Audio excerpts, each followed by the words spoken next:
Yeah. Yeah, so like definitely some are strong, some quints or some connections are stronger than others. But yeah, it's just like when you look at the grand picture, it's like damn, like really yeah, most of it's just just well, I mean, yeah, the movie's a big part of it, but yeah, I mean, outside of that, there's just so much that's weird, and so like one of the interesting things, like I'm this is even more uncanny to me than what we saw with Back to the Future and a lot of other things. It's like damn, this is just so like if you then theorize about what okay, so let's assume that yes, someone did plan all this. It's like you said, Charlie was like 4 years old when this movie came out.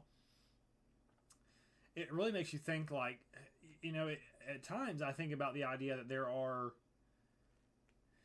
like I feel like a conservative theory is to say that there's like humans who are organized and in control of this, but like a more slightly more liberal theory is that there's some kind of transcendental kind of like forces going on, like some kind of synchronicities, some kind of string pulling entities. You mentioned like the idea of like time travel and stuff, and I went back to like some of the most fringe like ideas that I wouldn't say I subscribe to, but like I'm pretty you know I take them seriously. Open-minded. One of them Yeah. is like if you remember like whenever Alex Jones starts popping off and starts talking about like the really out there shit, and he talks about like this idea that like the government has like perfected like they basically hook these people up to like DMT and like inject them for like hours so that they can just like basically they're just involved in this space like there's just and so like yeah there is this idea that we could have been transferring information like on some kind of quantum layer like outside of time like there's just I mean it gets the possibilities get really crazy and Yeah. typically my stance with stuff like that is just like it's really hard to know for sure. It's really hard to like, even really talk about or act on that stuff. So, but yeah, there's so much more that we can do in a more tangible way. Like obviously, we can just point out issues with the Jews in Israel, and that's plenty for now. We'll uncover what kind of craziness is happening later. But it is just really interesting to think about that there are forces on that level, either humans that are organized to that extent, and potentially some kind of like transcendental forces or time warping or something that we don't even understand could be at play here. It's just really trippy for sure. Yeah, and like there are definitely theories about it, and I don't know which one to subscribe to. Like one is that these are people who are like reincarnating and have a way to remember things from not just past lives, but like outside of life whenever they're, in spiritual form or whatever in between lives. And so, somebody like Charlie Kirk, maybe he was chosen for this role when he was a child because he's, his spirit was some occultist or Jew or Kabbalist or whatever in a past life, and then he reincarnated, and they're like, okay, well, you reincarnated specifically so we could have you act out this ritual. Therefore, you have to, live your life in this way and fill this role so that way when the time comes we can do this. And maybe that's something that they figured out, when he was a child, because it was something that was planned out by spiritual forces outside of life, or maybe because that was something that was planned out in his past life, and then they were like, okay, yeah, this is the guy, we found his reincarnated form or something. It may be that they're dealing with some kind of entities that are somehow otherworldly, whether that's, aliens or whether that's spiritual beings or whatever. And I'm not going to say that I know, because honestly, I don't. I'm not at that level of occult spirituality where I Right. can figure it out. I mean, Yeah, it's funny. yeah, I Like mean, I was yeah, just gonna say, like I feel like it's like the way that I react to like those kind of like possibilities is how I feel like most like normal people react to like common like far right talking points, like just the stuff about the Jews. Like they're kind of just like their brains don't even have like the capacity or like they don't have the basis and they haven't spent any time, so they just kind of like it just almost just you can't even really absorb or process it. You kind of just know it's out there and it's just like but you have more tangible things to focus on. So it's a similar kind of thing. yeah. It's like we're just a few layers above like the normal consideration, but like this is still like fucking wow, damn. Yeah, and I mean, I've definitely been getting more into the kind of spiritual side of things. I've been doing like runic meditation. I don't know if I've talked about it on video, but I've talked with you a little bit about like using that to manifest changes into my life, and I've had a surprising amount of success with it, once I really learned how to meditate and get into like the right state of mind to do it. So spiritual things that work for people, even in their normal everyday life. Lately, I've been looking more into like astrology, partly like I'm starting on like a writing project and I want to work like astrological symbolism into it. But in studying it, one of the things I've noticed, like the outer planets like Uranus and Neptune and Pluto that move a whole lot slower. They didn't know about those in the old world. People today are kind of figuring those out and what they mean astrologically. But because they're so slow moving, they spend like a really long period of time in each sign. And if you look at like Neptune in particular and like what dates it was in each of the signs, so like it was in Aquarius from like the late 90s until the early 20 teens. And if you think about that time period, like a lot of technological advancement. Aquarius is like a very intellectual air sign. It's very creative. So we had like all this intellectual advancement in terms of technology during that time period. Politically, like even though we had the war on terror, it was not exactly a war that was fought over like heated, fiery energy type of things. That for all that 9/11 had this emotional impact on us, the reasons given for the wars themselves were more of like, oh, we have to spread freedom and democracy. We have to, spread Americanism around the world. It was this very like intellectual, we're going to spread freedom around and, spread our ideals rather than this, we hate them because they're different from us sort of thing. Right. And then as you got to into that phase in like the early 20 teens and moved into the age of Pisces, Pisces is a water sign. It's a lot more like emotional, emotion driven. It's also a very uh, like understanding, tolerant, accept everyone even if their Right. ideas are crazy type of thing. And so when you look at like the rise of the woke left during that time period from like the late 20 or early 20 teens, I mean, until now, Mm-hmm. that was a very Piscean movement in terms of just, oh, we have to, accept everyone despite how completely insane transgenderism and some of these other things were. Mm-hmm. And but the thing with Pisces is its symbol is like two fish going in opposite directions. Mm-hmm. And so at the same time that you had that very, emotional and accepting movement on the left, you had the pushback against it going the other way on the right as it led to like the populist movement and Donald Trump and a more like emotion driven right as opposed to the more intellectual, neoconservatism of George W. Bush. Not that he himself was an intellectual, but the people behind him, prided themselves on their intellectualism. So you shifted into that very like emotion driven politics. And we're now just this year, earlier this year, we moved Neptune moved from Pisces into Aries, which is a very like fiery sign. It's a very, War. passion, anger, war. Yeah, its ruler is Mars, which is, violent conflict. He's the god of war. Um, and so if you think of like the Aryan age in history, that was like roughly 2000 BC to 0 BC when like the Aryan race was kind of spreading out like wildfire across Eurasia and, conquering people and setting up new civilizations and all that. So it's a very like violence, it's one of the more violent signs, I guess you would say. And so the fact that, we had this shooting and rather than people, being all soft about it, like they often were, or like or temper tantrumy like you would see like in BLM or J6 or whatever. Instead, we're having people who are, on the left who are like, well, yeah, he deserved to die, and we want to shoot more people on the right. And you have people on the right who are like, well, bring it on. We're like so pissed at you over everything you've done for the last decade Mm-hmm. that, we'd be happy for a civil war.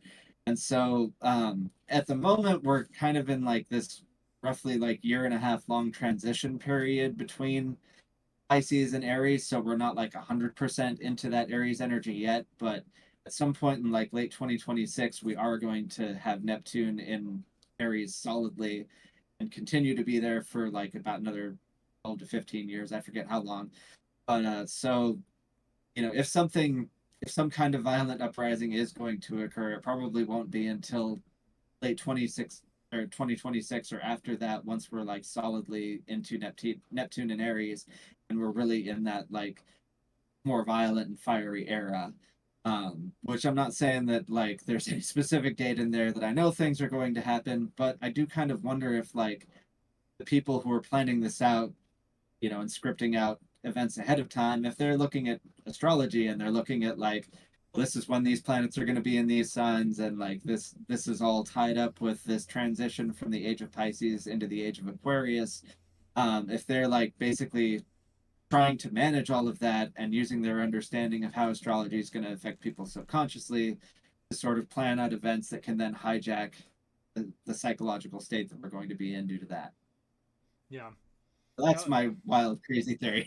no. Like I had a friend I was talking to recently, and he's been getting into like back into astrology, and yeah, I've definitely seen a lot of stuff. Like it's I mean, like if you're gonna try to like look for some kind of like not even transcendental explanation, but if you're gonna look for some kind of like connection like that, I mean, it makes sense that you would look at nature, you would look at like the cosmic bodies. I mean, like those are definitely like there's actual, oh my god, there's like actual magnetic forces acting, like there's tangible things, but like there's absolutely no reason why there's not like spiritual or archetypical and other, you know, significance there, especially like whenever you start looking at it, like you do see a lot of patterns, like uncanny patterns. And it reminds me of a few things like I know Terrence McKenna, one of my like favorite thinkers, a big psychedelic dude. He was like, I know he was big into the I Ching, which is like I think it's like a Chinese system of like divination. It's got a lot of like patterns and stuff like that. And he developed, I think, something that was called like Time Wave Zero, which was like sort of almost like it was almost like a predictive kind of thing, like looking for these kind of spike events that coincided with these kind of shifts and stuff. It's just, yeah, I think there's a lot there. It's very interesting. I think it would probably give me a sense of like peace and connectivity to be like, oh, I mean, like there is connection, there is intent, there is synchronization, and it's like, and whenever I am in like a psychedelic state, I'm very tuned into those kind of things. I'm like very much aware of like the kind of like synchronicity and the causality and the kind of things that are there. Obviously, like, you know, being outside of that world for so long, you start to kind of lose touch with it. But that's what, like, I think well, I mean, I was talking with my friend recently, it kind of reminded me again, like that's really what got me into politics, was like, you know, being exposed to psychedelics, really seeing all of these things that are out there, and then like looking at how, like, you know, the idea that like psychedelics are like illegal and like people are trying to control that, and like, you know, that just like started to really get things pieced together, because ultimately I would like to be connected to that space. I mean, it's a very spiritual thing. Like, we all want to be connected. We all want to feel like we want to feel like we are, yeah, man, just connected, and there's meaning, there's significance, there's intention, there's some kind of plan. You know, it's not just like total fucking, you know, chaos. Um, and even if it is like chaos to some extent, there are still like laws that govern and stuff like that. So there, you know, there still are like almost scientific and rational ways to go about things, which is really, like I said, that's one of those things that I come back to. Like, regardless of what could be out there in the transcendental layers, like, we still have, like, most of our population is still dumb as hell. Like, it would be a huge achievement if we could just get a larger percentage of population to be more rational. We could start looking at things Yeah. rational. We could get so far, and that would make it very easy to start getting into these upper layers, like into the psychedelic layers and stuff, and then we can start going from there. But like, as it stands right now, like throwing like mass psychedelics into society would probably just be the 1960s point two. Everyone would just fucking be retarded. So anyway, yeah. Yeah, so a couple things. One was you reminded me that there's like this article I read recently about the planet Saturn emitting radio waves. Hmm. And like, you know, there's so much Saturn symbolism that we've talked about in like Back to the Future and Lord of the Rings and other things. Um, and so that planet being like an emitter of radio waves on its own is a little bit weird. Right.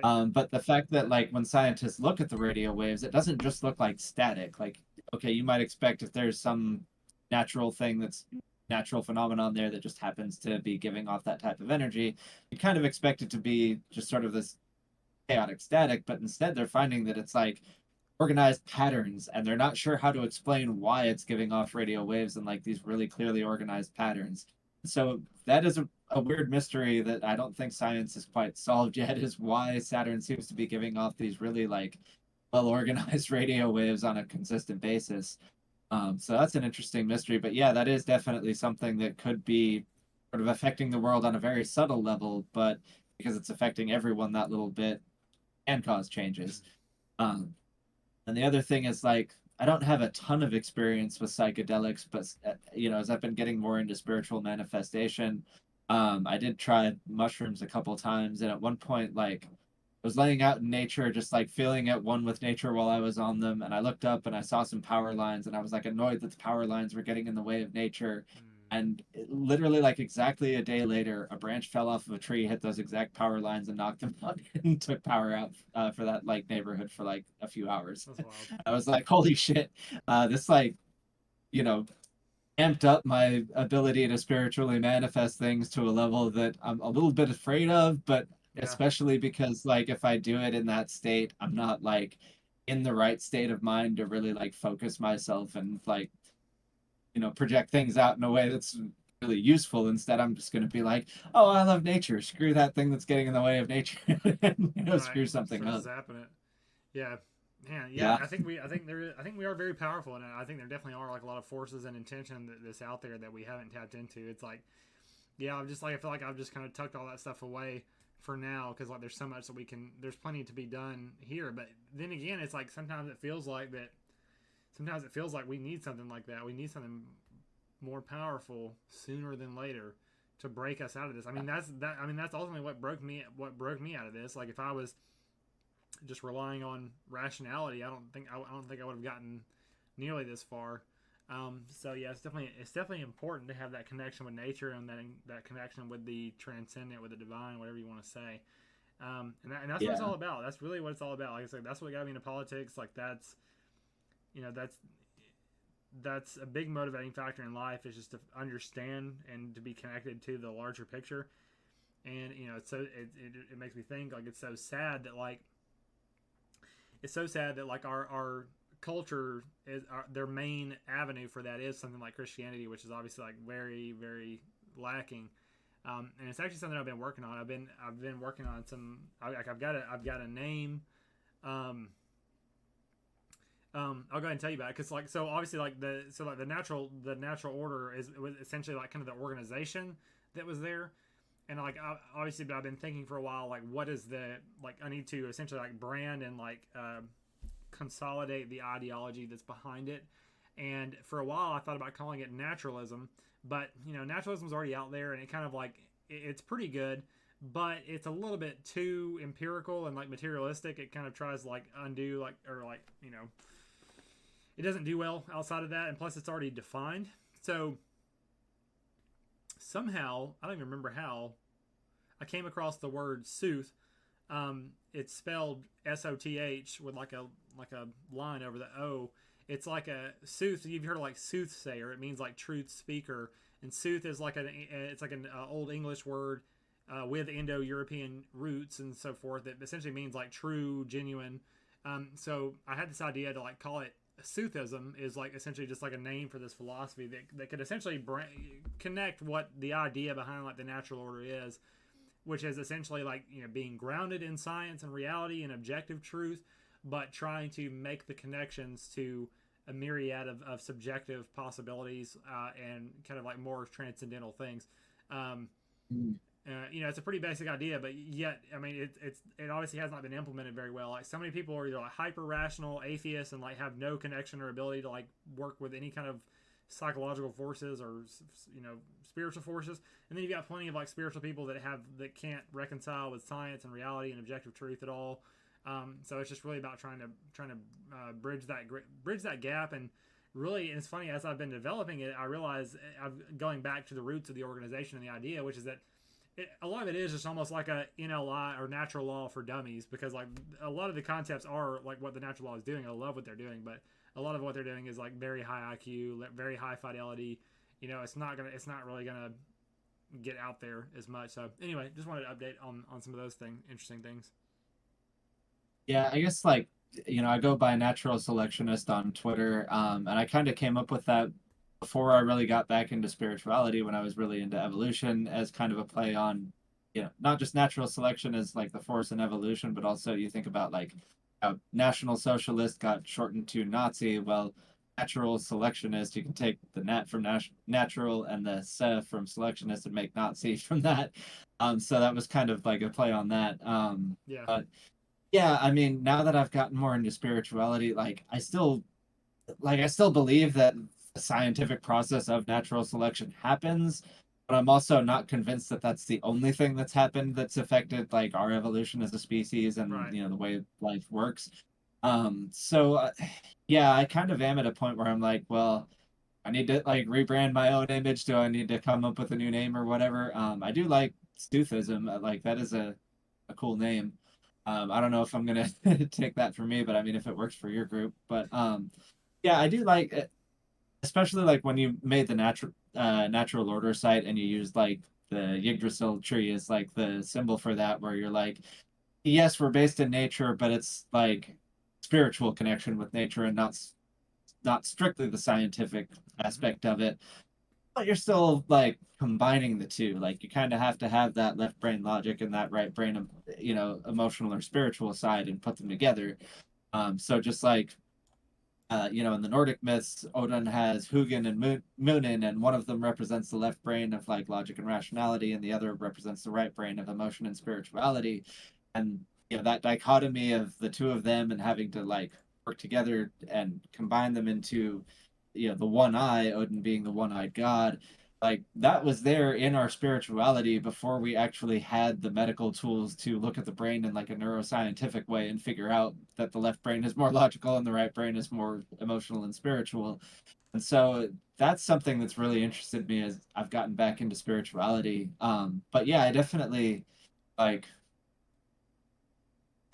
I do kind of feel like we need to find something that does combine like the yes, we're going to look at it rationally, but also we're going to be looking into the spiritual, but we're going to keep that spiritual stuff kind of like grounded in a logical exploration of it and not just oh, let's go off into you know totally wild theories.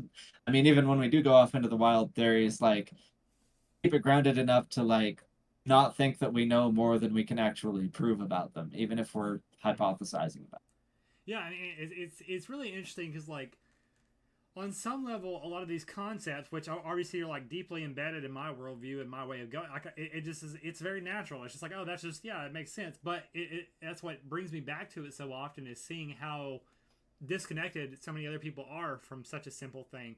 Like, just don't be hyper rational, and then don't be like fucking out in the clouds. Like, just so one of the core concepts has always been for me is balance, balance, balance, balance. And again, like I already had most of these ideas coming into it, but the natural law was like a really good experience seeing what a lot of this looks like in practice, in organization.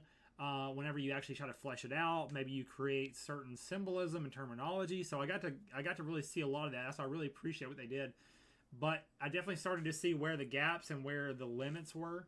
And that's what it's very interesting in a lot of the debates I had with them.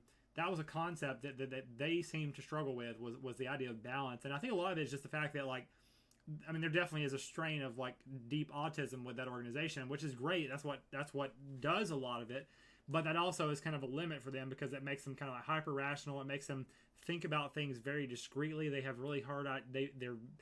They're bad with ambiguity. Like their whole system is about disambiguating, which is good. It's good to be able to disambiguate, but you also have to be able to look at gestalts. You have to also be able to synthesize, and so yeah, it was a very interesting experience, like seeing like that interaction. But that definitely continued to fuel.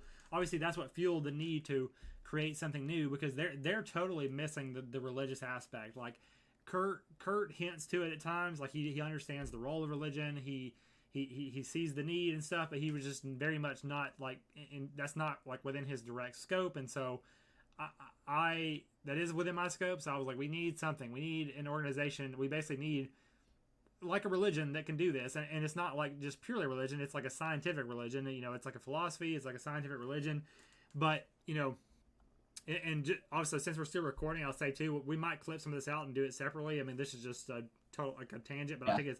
I think it's a really good place to be because it's something I've been thinking about a lot.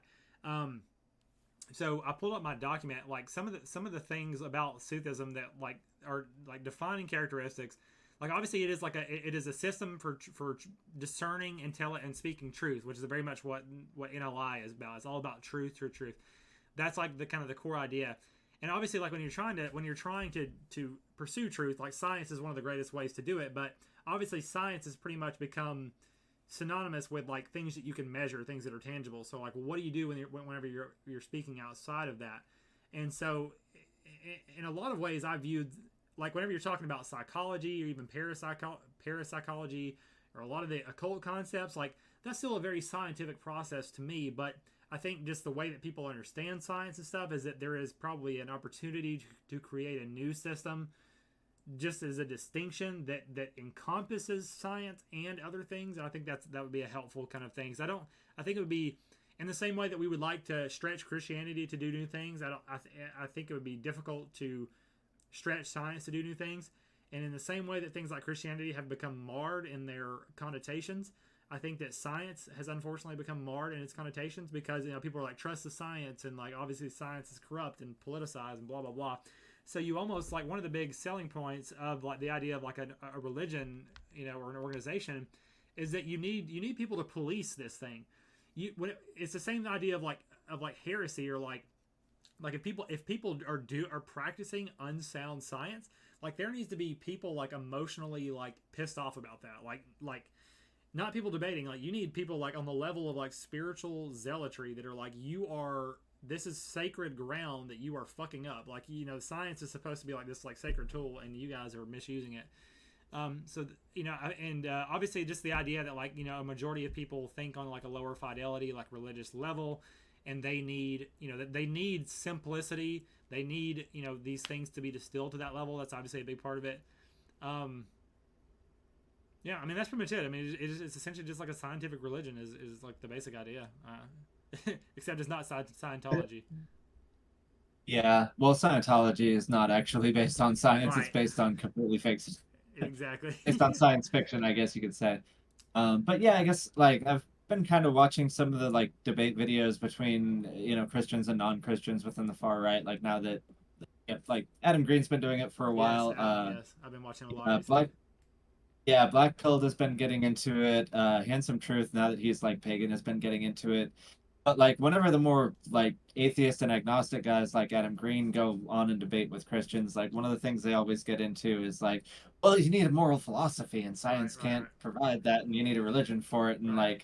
like there's not really like the agnostic and atheist types don't really necessarily have like a great response to that. Exactly. But like I don't entirely like that they like limit their argument to that, which they kind of have to when they're talking to the agnostic and atheist Right, types. But like, right.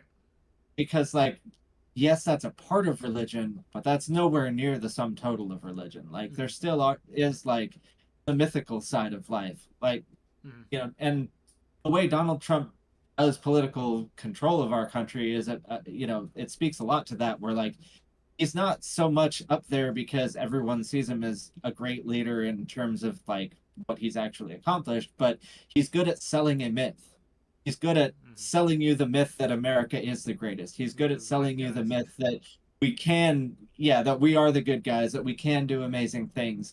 And like, even if that's kind of an example of someone misusing that for evil, there is obviously a demand for that among the populace, Right. and not just from him. You had Obama doing the same thing. Um, so there is definitely a side of humanity that kind of needs that mythologizing of things in order to understand the bigger narratives that are going on. Not everyone's going to understand the bigger narratives in terms of, you know, charts and graphs and policy points. A lot of people are going to need that mythological archetype in order to understand what's going on.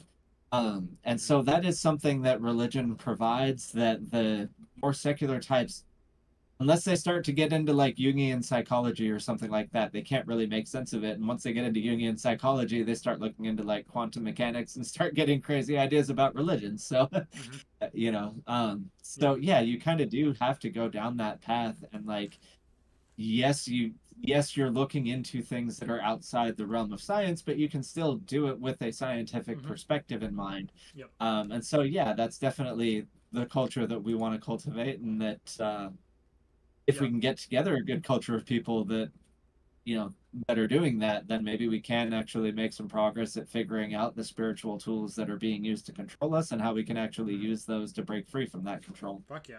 Yeah, man. That's like yeah, exactly. That's exactly where I'm thinking. Like I've been getting back into Adam Green recently. I think he's one of the prominent like so like one of the ways I think about it is like when you think about the right wing, Like obviously the Jewish question is what makes the major division on the right wing. Either you're which side of the Jewish question are you on? There's some people that kind of tiptoe around the middle that are like over 10 people, but for the most part, it's like you're either kind of like normally or you're like aware of the JQ. Okay, and then when you're talking about the JQ, the J-pilled right wing, I actually did some stuff. I actually asked Grok about it because Grok has access to X information, so I feel like it has a decent gauge on it. It was saying that among the people who are like aware of the Jewish problem, it was estimating like 50 to 60% of them are Christian, which is kind of I feel like that's wild to me because like obviously I'm very aware of that like among the people that are J-pilled that there are a lot of Christians, and that's always been a big distinction. But the idea that almost like nearly a majority of them are is problematic, and obviously like there's just so many issues with that, like the fact that they worship a Jew, and there's all these memes about like they had to jump through so many hoops to try to explain like why they're Christian even though they don't like Jews. It's just it's so absurd, but it just really points to a few things. It like you said, it points to the fact that like people need something, they need some kind of cultural religious operating system, and obviously that's what's already culturally embedded, so they just find it easier to work with it. And also like you'll hear what's this one guy that Adam Green debated with? He's a fucking asshole. He fucking smokes and stuff. Is it Wilson or Andrew Wilson or something maybe? He's a fucking twat. But anyway, he one of his big arguments, like a lot of them, is that it's kind of like an ends justify the means kind of argument with regards to Christianity. They're like, look, Christians are having more kids than non-Christians. Agnostics are having the least kids. So like therefore your ideology is like a death cult or is like a non-sustainable, and Christians, and obviously there's so many pieces to unpack about the argument, but like that is one of the big things with Christianity is like even though the explanation is terrible, like the ends and the behaviors are still fairly good. But one of the biggest issues there is like look at what's happened with the left. Like the left happened because Christianity did not have a good explanation for its moral framework. So if you're relying on these like cheap explanations because God said so, because Jesus said so, because he's like it's fucking anybody with like fucking 110 IQ is gonna be like nope. So now you got this whole generation of kids who are fairly intelligent, have the internet, whatever, and now they just fucking went off the rails. But look what also happened. They didn't just become rational. They kind of became like just a different form of irrational, which again illustrates the idea that people need some kind of like low fidelity, emotional, religious kind of framework to operate on.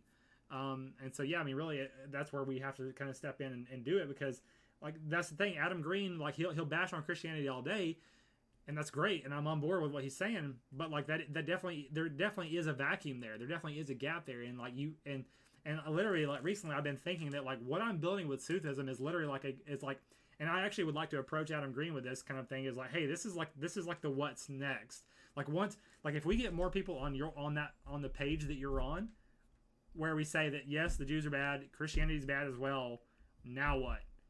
Like this is the answer to that because like I don't know that we can. I mean, we can definitely push for like the collective to become a little bit more intelligent overall and more scientific. But like this was one of the biggest arguments I had to try to hammer at NLI because they do the same thing. They think they can just get the message across like rationally, especially and for them it's like fucking 140 IQ. No, that's not going to get across to anybody. We've got to be able to use like basically forms of propaganda, forms of religious thinking. We've got to be able to do that. Yeah. Yeah, so you said that the Grok that estimated that like roughly half of the far right that's like Jew aware was Christian, Mm-hmm. but like not much more than that. So I'm looking at like polling from like within the last couple of years, and it looks like among Republicans, about 75% are Christians, and among people who call themselves conservative, about 82% are Christians. So if you then compare that to Jew-aware conservatives, or the so-called far right is only like half Christian, that's actually a lot less Christian than like the general mainstream normie right is. So that may represent people kind of like once they wake up to the JQ, eventually they question, well, gosh, why am I worshiping a Jew? But that Right. is something that like it takes time for people to get there. Like, Right. when you first figure out that Jews are doing things wrong, you're not going to like immediately rethink your entire religious outlook on life or whatever. So honestly, I mean, if we're down to about half of the far right being non-Christian versus about 80 something percent of conservatives or 75% of Republicans, that's actually kind of a good sign to me that a lot of people who are in that movement have like thought about it and figured out that, well, gosh, it's kind of weird that the two biggest religions on earth both, you know, are Abrahamic and teach you to worship kind of a Jewish version of religion. Yeah. So that may, yeah, I mean, I know it's kind of like it would be more absurd if these were people who like they were atheists and then they found out about the Jews and then they became Christians. Like that's crazier to me than somebody who starts out a Christian and finds out about the Jews and then tries to rationalize their their Christianity in light of their hatred of Jews and like finds all the little like verses that are anti-Jewish and just ignores the ones that are pro-Jewish, or like finds that one interpretation of Christianity that says, "Oh, we're the lost tribes of Israel and they're the ones stealing our religion," or whatever. Like that. I think is probably it's a coping mechanism or whatever, but it makes sense. Whereas if you've actually got quite a few people who have left behind Christianity because they figured out the Jewish thing, and from there, they could stick to being a Christian after that. I mean, it sounds like there probably are quite a few people who've come into the movement who've done that. So that I would say, maybe for all that it's crazy that half of them are still Christian, it's a lot better than it could be, and so maybe that is a good sign. Yeah, I see what you're getting at. And there definitely are some ways to look at it optimistically, like especially whenever you compare it to like the numbers of like the overall conservative movement. But like, I guess a lot of it is anecdotal for me, and the concern, just like you said, is the idea of people who kind of like they move through like the atheist agnostic kind of thing even before they're J pilled, just because of the issues with Christianity, and then whenever they do get J pilled, then they come back to Christianity because it pisses off the liberals, and they think it pisses off the Jews, and it's just like and there's a lot of angles to it too. I mean, there's definitely like even among these like far righters, like they feel like Christianity is definitely like a high horse kind of thing. It like gives them like a lot of them are fucking like obviously like the incel thing. A lot of them are fucking pissed off at women, and they're like, this gives me a reason to be like fuck women, like they need to. It gives men like a control over women kind of thing. It's a very regressive. I've noticed this in several people that, especially like my Facebook kind of people. It's so concerning. Yeah, people that are fully aware of all this kind of stuff that have spent time outside of Christian. Like it's one thing, like you said, if someone's just Christian and then they hear about the Jewish thing and they start to kind of slip a little bit. But I feel like a lot of it is people who have been atheist and agnostic, and then they kind of get really pilled on all this stuff, and they go, okay, look, the Christians are like well-to-do. They focus on family. They kind of indirectly focus on like whiteness and a lot of conservatives and stuff, and just the whole trad movement and stuff, and return to the land is kind of almost part of it as well. So it just gets all mixed in there, and it's obviously already well established within the right wing. So people are getting sucked back into it, and it's just like, yeah, and like there's obviously this stark contradiction at its core. The idea that you're worshiping a Jew and that you're still reading the Jewish literature is just like I don't know. It's just really sad that they're getting sucked back into it. Like rational people getting sucked back into it. I don't know. Yeah, and I'm sure there's some of both. I mean, you're right that there definitely are people who like they're not really that religiously Christian, but then when they find out the Jewish stuff, they're like, well, gosh, you know, found these clips of like Jews complaining about Jesus and Christianity and hating on him, and so now I'm gonna be a Christian just to piss them off. Right. And like whenever I can always kind of like tell when somebody is like that if I get into a debate with them, because Mm-hmm. like they'll have these totally practical arguments for being a Christian, like, well, so many people are already Christian, we just got to hijack it and use it against the Jews or whatever. Right.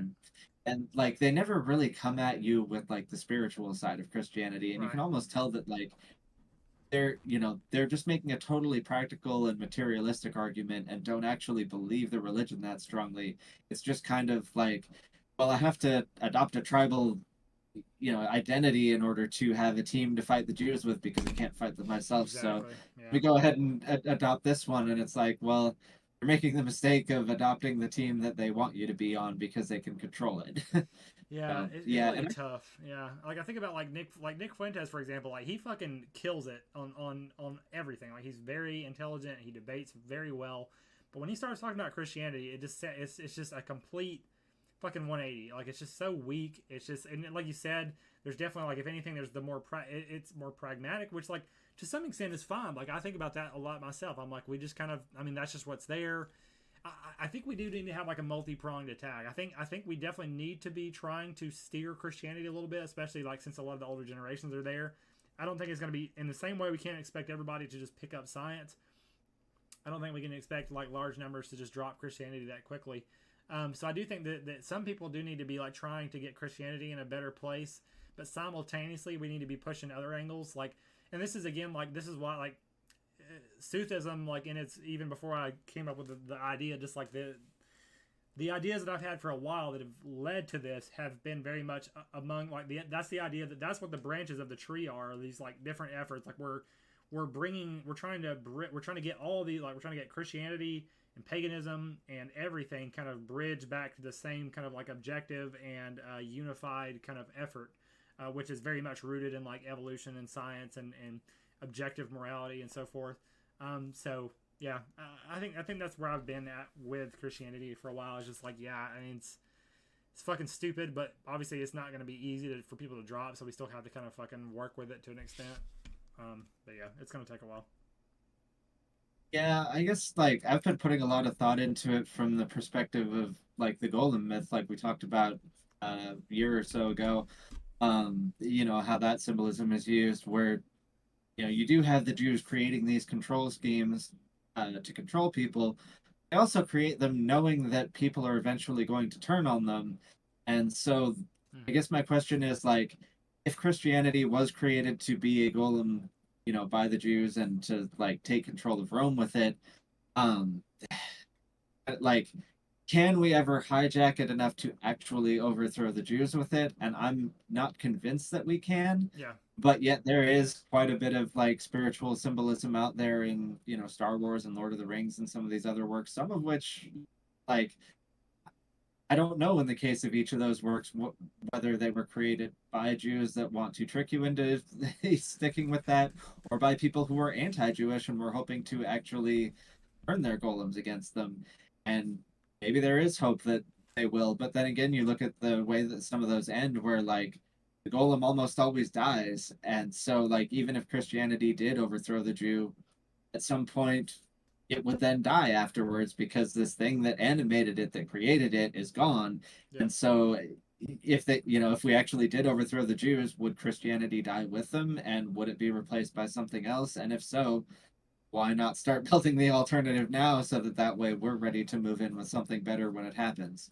Yeah. So that's why, even if there is hope to somehow use Christianity to overthrow Jewish power, I'd still rather be in the group that's basically trying to find the new alternative to replace it with, rather than the group that's going to be doing the Right. overthrowing with it. Well, it's like the point that Um, I've made before that we've probably have said we've discussed together before, which is that like if Christianity were to be like the main force that overthrows the Jewish kind of control, well then like Christian control is not much better. Like they're fucking retarded. It's a lot of the same issues. Like I'm not even convinced that would even be better for us, honestly.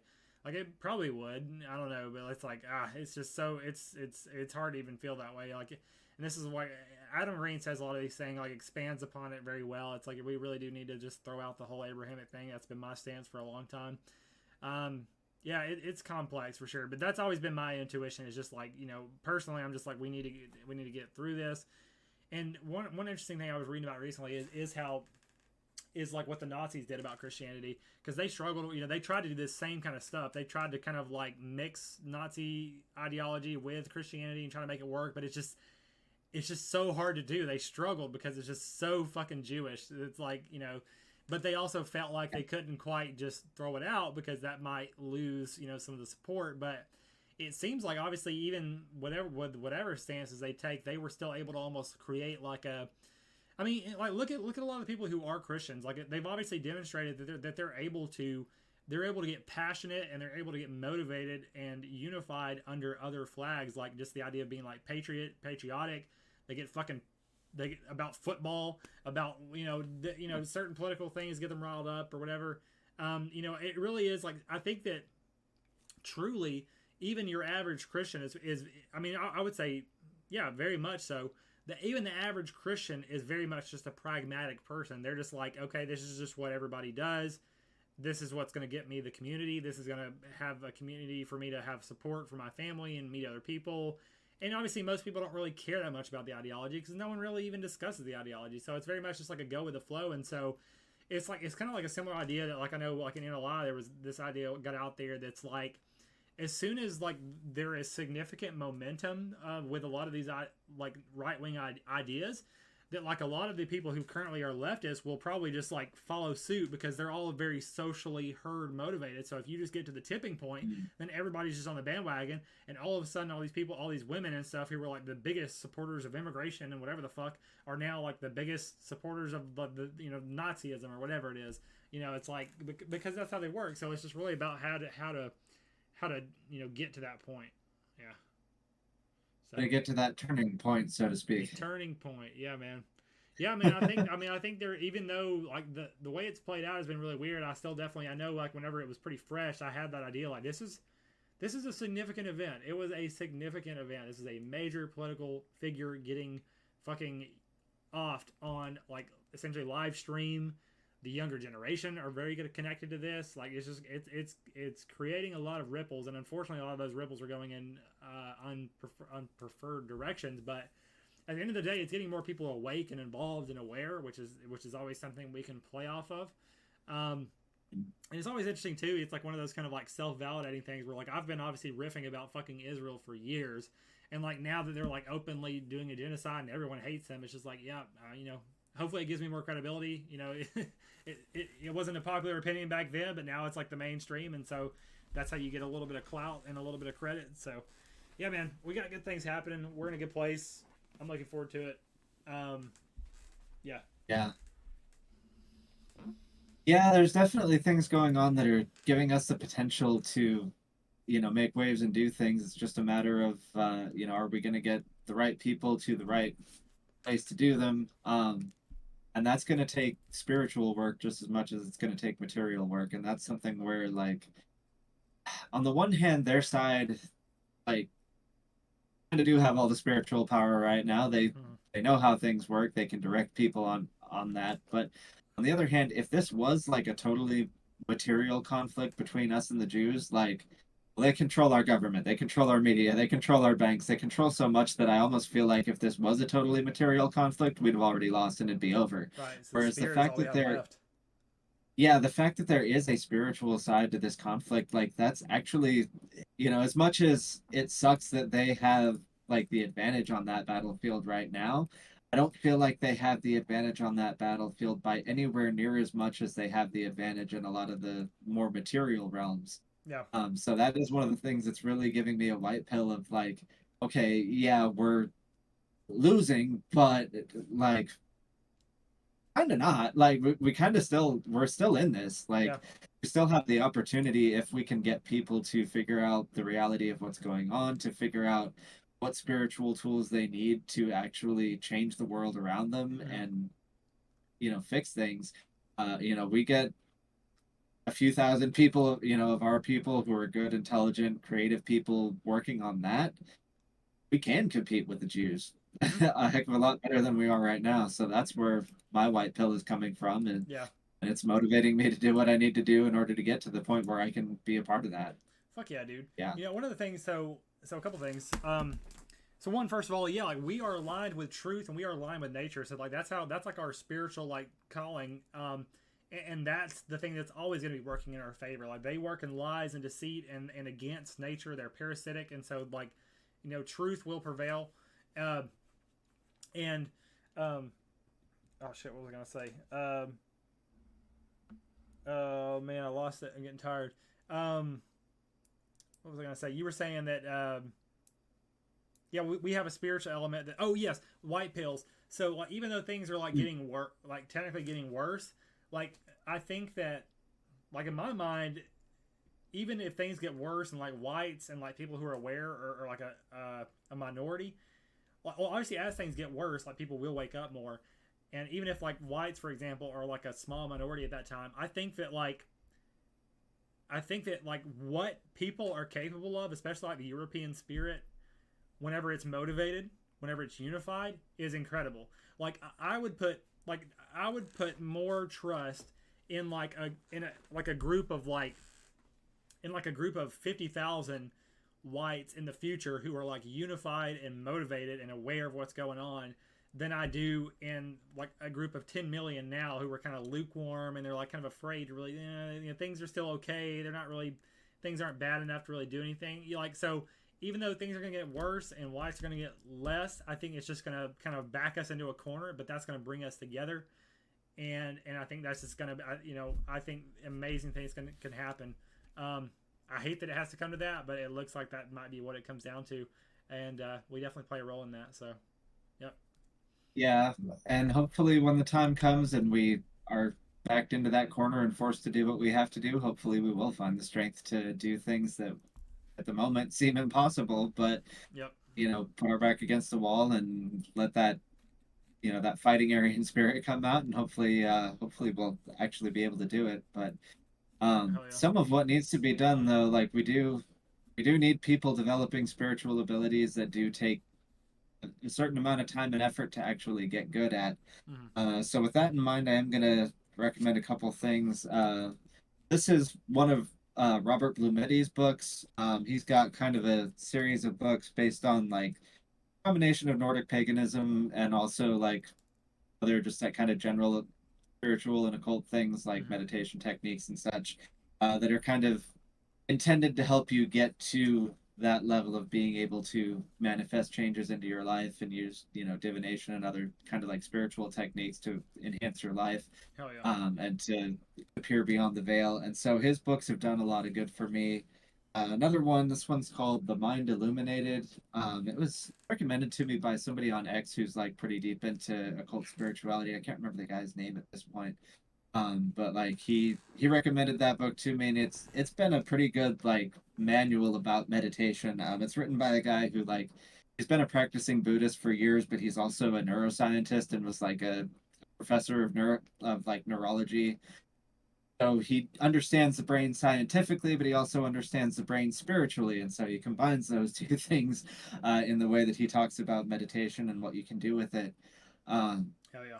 and so yeah, so that like that guy definitely like I'm not even done with his book yet, and it's already like up my meditation game by quite a bit, and like helped me a lot with like spiritual focus and things like that. So yeah, definitely gonna recommend those. I guess the only other thing I'd really recommend, there's a channel called Hyperborean Research on BitChute that has some pretty good videos out there. He's definitely more on the woo-woo side of things and less on the, the science side of Right. things, but at the same time, his content is pretty interesting. Actually, he helped me figure out some of the like movie symbolism in like Lord of the Rings and Star Wars, along with a lot of other things that are interesting that have come out of his videos. So yeah, basically, I guess those are my recommendations for people who are wanting to get into the spiritual battle side of things. I don't know if you got anything on that front that you want to recommend.